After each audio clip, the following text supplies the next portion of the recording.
Good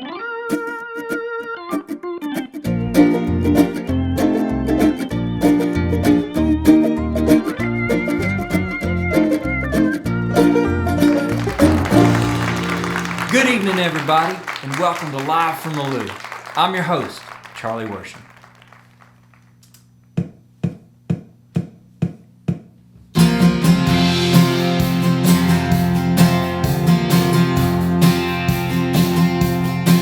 If I was in it for the money, I'd have a mansion on the hill by now. If I was in it for milk and honey, I'd have honeybees and a cow.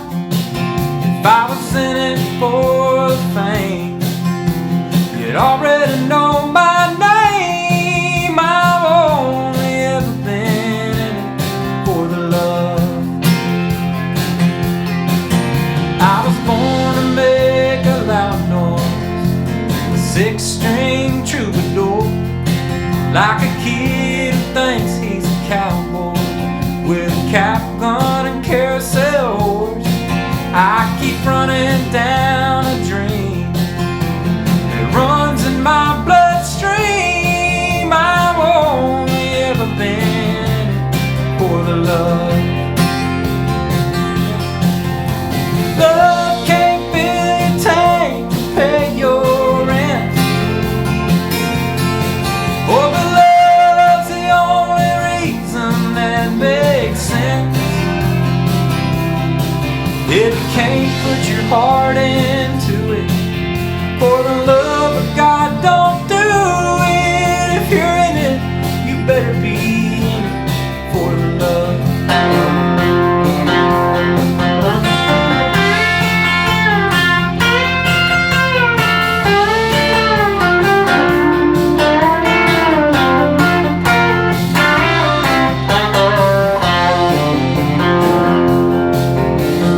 Watch my dad, the drummer, suffer in a suit and tie. Yeah, that bank job did a number. It drained his spirit dry. He said, son, learn from me. The money ain't everything, so I've only ever been in it for the love.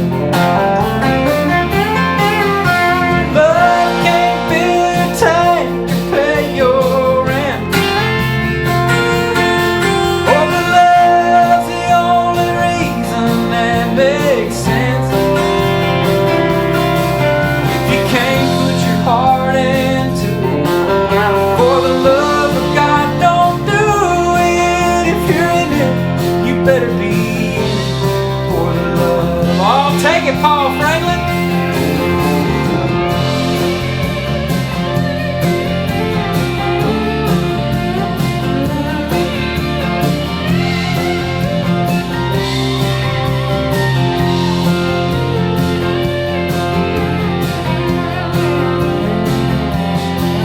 Well, I'm far from making a fortune, but I do pretty good for myself, and I know what's most important. I got my family and my health. I keep my main objective on keeping a good perspective. I'm in it, yeah, and I'm in it for the love. If I was in it for the fame, you'd already know my name. I've only ever been in it for the love.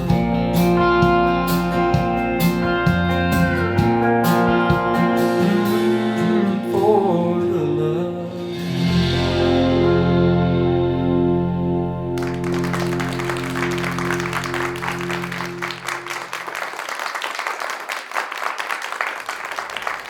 Well, hello there, everybody. Thank you so much for tuning in, and welcome to a very special edition of Live from the Lou. Today is Memorial Day, a day in which we honor and remember those who have served in our military and who gave the ultimate sacrifice in defense of our country and our freedoms. We can never repay the debt that we owe you, but today and every day we send you our love and our appreciation to those who have served, to those who continue to serve, and to the families of those who serve. From the bottom of my heart, thank you. I thought it might be a neat way to commemorate Memorial Day by inviting someone very dear to me to be the special guest. His name is Thom Korzenowski, and not only is he a Vietnam veteran, he's my father-in-law. We're going to bring Thom on in just a few minutes, but first, it's time for the Pick of the Week. Pick of the Week.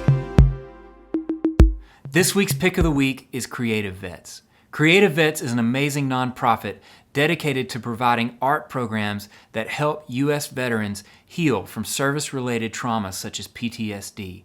CreatiVets offers visual art, creative writing, songwriting, and music programs through which veterans can connect with others and tell their stories in a way that helps to heal their trauma. I'm fortunate to be friends with one of the co-founders of CreatiVets, Richard Casper, who's an amazing person and a veteran himself. Richard invited me to spend the day with some veterans writing songs, and it was a powerful experience. Please visit creativevets.org to learn how you can donate, and if you're a veteran, apply to participate in one of their amazing programs. That's creativevets.org. Let's hear it for CreatiVets, y'all. What an amazing organization that brings healing into the veteran community through the arts. Well, speaking of veterans, let me introduce y'all to tonight's special guest. This is him over in Vietnam, where he served our country, wearing these dog tags and fighting in the jungles. He returned from war to finish his education and to continue to serve his country as an engineer who helped design our U.S. Navy's current fleet of Trident nuclear submarines. He's a brilliant man. He's got a great sense of humor. He's a hero, a man of courage, a man of integrity, and he's got an amazing daughter who I happen to marry. I love him so much, and I'm so proud to bring him to your screen tonight. Please help me make welcome the one and only Thom Korzenowski. Hey, Thom. Hey, Charlie. So good to see you. I feel like I'm up in Connecticut with you in your office. Well, certainly when we think about Memorial Day, we think about a lot about tough times and about sacrifice, and you're no stranger to sacrifice. You've served your country for a long time now, not just in the field of battle in Vietnam, but you spent years at Electric Boat doing very important work for the defense of the nation through designing our current class of nuclear submarines. And I'd love to talk about just your life story, your journey, shipping off to Vietnam, coming home, studying at Penn State, and just all the amazing things that you've done and the things that we're very grateful for. Well, I'll tell you, I've been blessed with the life I've had. I'm a person of the '60s. You know, did high start '60s, started with high school, finished high school, went on to college, got my degree. Went down to Washington, D.C., worked for the government for one of the agencies, volunteered in the Army. I joined up with the Army, believe it or not, volunteered for Vietnam just to be with the buddies I trained with. I had other options, but I don't know, there was something in me. I was very adventurous too. Got out of the Army, went back to school, got the master's degree, got a great job. I got a job in New York City. Couldn't handle the big city life. That was a little bit too much. That only lasted about 6 months. And then I found this fantastic job right up here in Groton, Connecticut, southeastern corner of the state, working for General Dynamics Electric Boat Corporation. Had the privilege of being the original design team for the Trident submarine, which is the big nuclear missile carrying submarines. 42 years later, here I am. Well, 42 years and a number of years retired now, here I am. I was blessed with a beautiful family, 2 fantastic daughters. You have one of them now. Yes, sir. And I'm very blessed with that, Charlie. I really am. That she found a wonderful person as you. Oh, well, I'm the lucky one here, Thom. I really am. We'll have to debate that. Okay, fair enough. So here we are on Memorial Day. And just a couple weeks ago, you celebrated your 51st anniversary of flying home from your combat service in Vietnam. Can you take days of my life? I remember that so well. Yes, I came into Vietnam in May of 1968. And that was right at the height of the Tet Offensive. The Tet Offensive had started at the beginning of February that year, but it was still very intense at that time when I came in there. And it was like nothing, I could ever possibly conceive of ever seeing. It was just, I don't know. I guess I'm almost at a loss for it. It's hard to describe to a person or to anybody that hasn't been in combat, seen what's happening, and how quickly lives could just be gone so quickly. And anyway, I think back to it many times, and some soldiers were very fortunate. They had very good jobs, staying in the bases or whatever. But for those guys who are out in the field, in the rice paddies, the jungles, the mountains, or whatever, living on sea rations, just looking forward to, getting a box of sea rations that had a can of peaches in it, or fruit cocktail. Oh my gosh, that was luxury. As bad as it was, I just keep on thinking about the young men who just never returned home. I remember everybody would sit around, when we had time to take a break or whatever. And the topic of the conversation, everybody's conversation would start with, "When I get home, I'm gonna, when I get home, I'm gonna go back to school. When I get home, I'm gonna buy myself a Chevy Super Sport. When I get home, boy, I'm gonna get married. It's always, when I get home, I'm gonna." It was like that's what you talked about. It was that hope. And what was your "when I get home, I'm gonna"? Well, when I get home, I'm going to get myself a Jaguar XKE. Well, instead, when I got home, it was even a bigger surprise. I got myself a Shelby GT500. Very nice. Very good taste there. I wish I had it now. Every time I take a look at the auction and I see them going for, about, $250,000. Why didn't I keep mine? Well, I know, and you talked about this, when you went over to serve in Vietnam, the mood towards the war was changing. And oh, yes. And when you did make it home safely, you weren't exactly given the hero's welcome that. Yeah, we were brought home. We were brought home in the middle of the night. Got our new orders if we still had time left, in the Army. Other guys were being discharged at that time when they got home. But it was all done in the middle of the night, at least when I came back. And then they got you on the first plane out of, I came into Oakland, California, the Army depot there. And then they immediately got us, taxis and out to the airport in San Francisco, first flight out. And I was flying back to Newark. But yeah, they did it brought us back very quietly. But I had a great landing in Newark Airport. There was my mother, my father, my sister welcome me. At that time, you could stand out on the tarmac. I had a great homecoming from that point of view, but it was quiet and great to be home. Well, it's hard to imagine that now. That it's so common and rightfully so that if you see a soldier, you thank them for their service. Yes. And it wasn't always so, and then you were in the middle of that. No, it wasn't. I don't know, maybe not too many people know it. What you say to a Vietnam veteran is "welcome home," and that's because we never were. Wow, yeah. I did not know that, but I will do that. If you see a Vietnam veteran, that's what you say to them: "Welcome home." Wow. You can say thank you for your service, but "welcome home," at least touches my heart much more. Absolutely. We talked earlier a little bit, touched on the fact that the music of the 60s was pretty special music that to this day, I think is still some of the greatest music ever made. Oh, yes. And I know that certain songs were not allowed to be played on the radio over in Vietnam. But were there particular songs that you gravitated towards that helped you get through? Well, I'll tell you this. One of the songs I remember the most, it was I guess the first time, and I was at a camp in a provincial capital called Phuc Vinh. It was probably about 40 miles north of Saigon. And at this camp, there was like a little a hut, a big hut, I guess. It was like a bar, makeshift bar, for the enlisted guys. And they had I guess a record player or a radio or something with some pretty good speakers.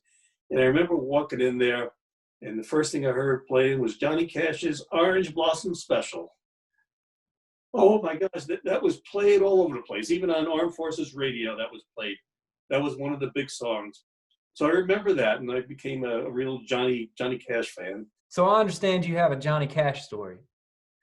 Yeah, it's one of my favorite little stories. After I got back from Vietnam, I had to serve some time in Fort Hood, Texas. And then at that time, I got my release from active duty. And so I jumped on this little puddle jumper that took me to Dallas, Texas. And I'm really running behind schedule. And so I got my duffel bag over my one shoulder, and I got a suitcase on the other shoulder. And I'm running like crazy to get to this gate. And people just get out of my way. I'm not going to miss my plane home. And all of a sudden, I bump into this person, and duffel bag falls down, and I just about fall over. And, I look up and I say, excuse me, sir. And there's this big guy in black. It's Johnny Cash. Oh, my gosh. And Johnny Cash says, son, no soldier ever has to apologize to me. And wow. the people who were with him, it's amazing that they didn't protect him from me, but, they ended up putting the duffel bag back on one shoulder, handing me my suitcase, and I was on my way. That's a great story, and I've always heard it told. Being around folks who play music and stuff for a living, you hear a lot of stories about meeting people, and the saying goes something along the lines of, "It's a great story is better than an autograph," and I think what you have right there is a great. I'll tell you that. I've met a lot of great people in my life. I mean, there was Johnny Cash, of course, but I didn't really meet him. I could say I bumped into him. But, I've met Muhammad Ali and had a chance to talk to him and shake his gigantic hand there, whatever. But it wasn't so much the handshake. It was just being in the presence of such greatness. And even though it was just a short time with Johnny Cash, there was just something about him. There was quite a man. Well, Thom, thank you so much for sharing this time with me to talk about these things on Memorial Day. What a special day to spend this time with you, and always grateful for your service and welcome home. Well, thank you, Charlie. and I'll tell you that this has been an honor being on your show. Ladies and gentlemen, Thom Korzenowski.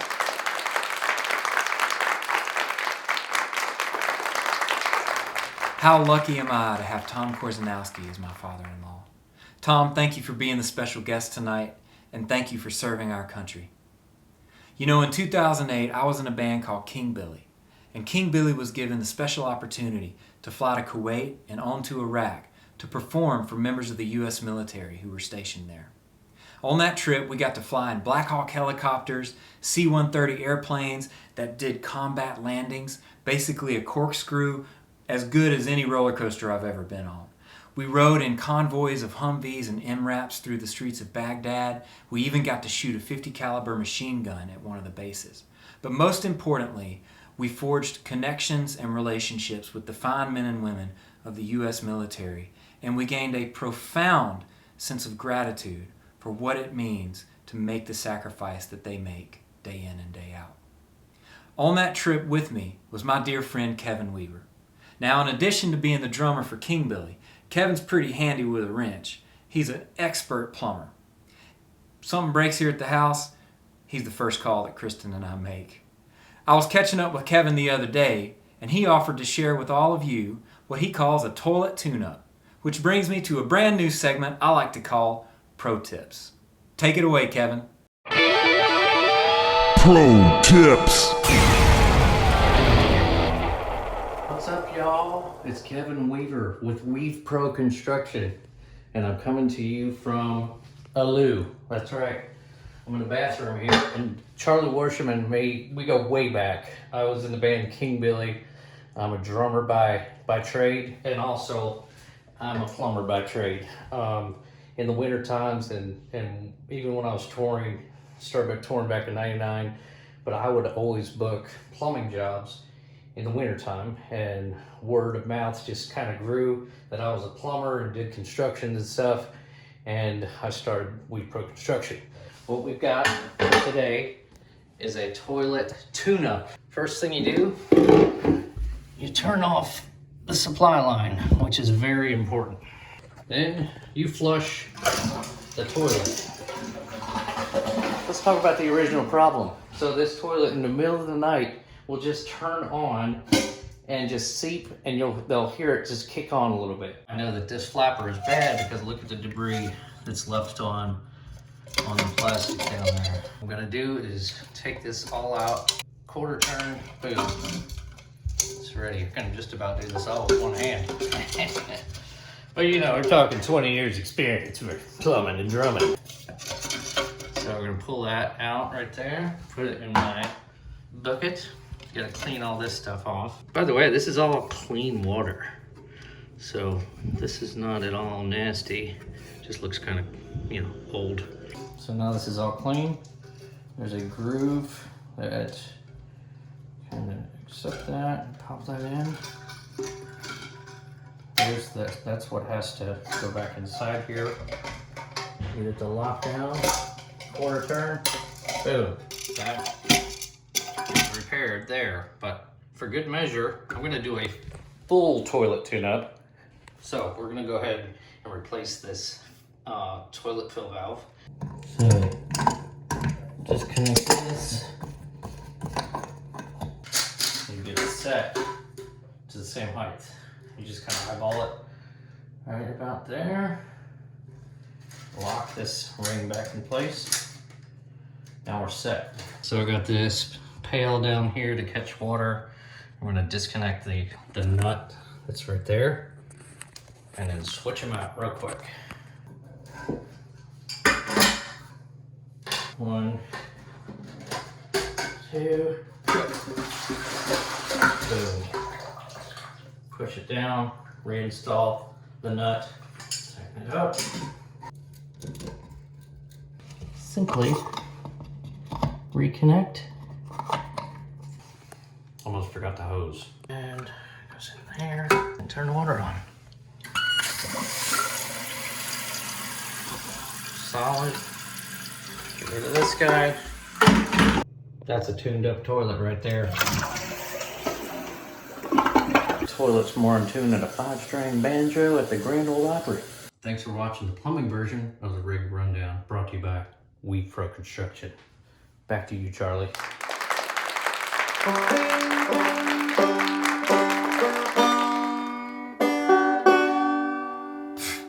Kevin, you make tuning up that toilet look easier than tuning up this banjo. Which I guess when you think about it, kinda is. Did you hear the one about the fastest way to tune a banjo? Wire cutters. Well, once again, thank y'all so much for tuning in to Live from Alou, and a very special thank you to the men and women who serve in our military and to those who sacrifice their lives in service of our country. I'm going to leave you tonight with a song that was written by Bruce Robinson and sung by the Dixie Chicks. This is Traveling Soldier.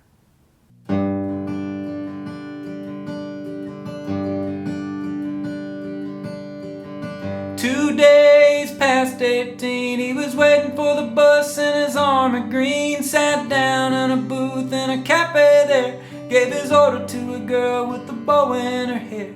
Now he's a little shy, so she gives him a smile. He said, would you mind sitting down for a while and talking to me?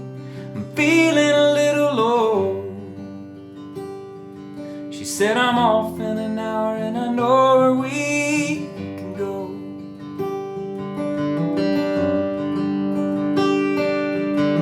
They went down and I sat on the pier. He said, I bet you got a boyfriend, but I don't care. I got no one to send a letter to. Would you mind if I sent one back here to you? I cried, never gonna hold the hand of another guy too young for him. They told her, waiting for the love of a traveling soldier. Our love will never end, waiting for the soldier to come back again. Never more to be alone when the letter says the soldier's coming home.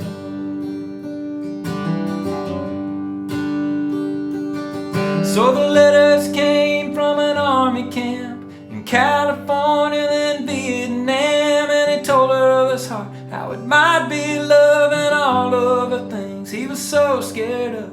He said, when it's getting kinda rough over here, I think of that day sitting down at the pier, and I close my eyes and see your pretty smile. Don't worry, but I won't be able to write for a while. I cried, never gonna hold the hand of another guy too young for him. They told her, waiting for the love of a traveling soldier. Our love will never end, waiting for the soldier to come back again. Never more to be alone when the letter says the soldier's coming home.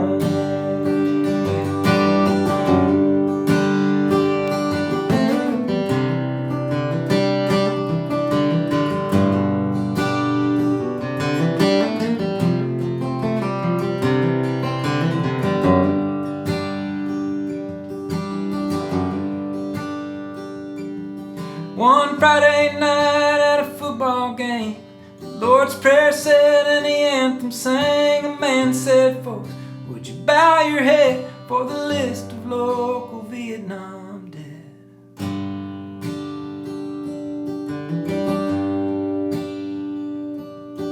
And crying all alone under the stands was a piccolo player and a marching band, and one named Red. Nobody really cared, but a pretty little girl with a bow in her hair. I cried, never gonna hold the hand of another guy too young for him. They told her, waiting for the love of a traveling soldier. Our love will never end, waiting for the soldier to come back again. Never more to be alone when the letter says the soldier's coming. I cried, never gonna hold the hand of another guy too young for him. They told her, waiting for the love of a traveling soldier. Our love will never end, waiting for the soldier to come back again. Never more to be alone when the letter says a soldier's coming home. Coming home.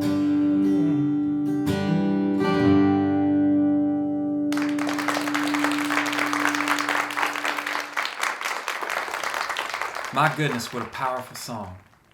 Well, thank you all so much for watching the show tonight. Next week, I'll be traveling to visit my mom and dad, which means we'll have our first Mississippi edition of Live from the Lou. And my special guest is none other than Wade Bowen. I can't wait to talk with Wade about the new record he released with Randy Rogers, Hold My Beer Volume 2. It's so good, y'all. They even do a duet with Waylon Jennings. Well, I'll see y'all Monday. Thanks again.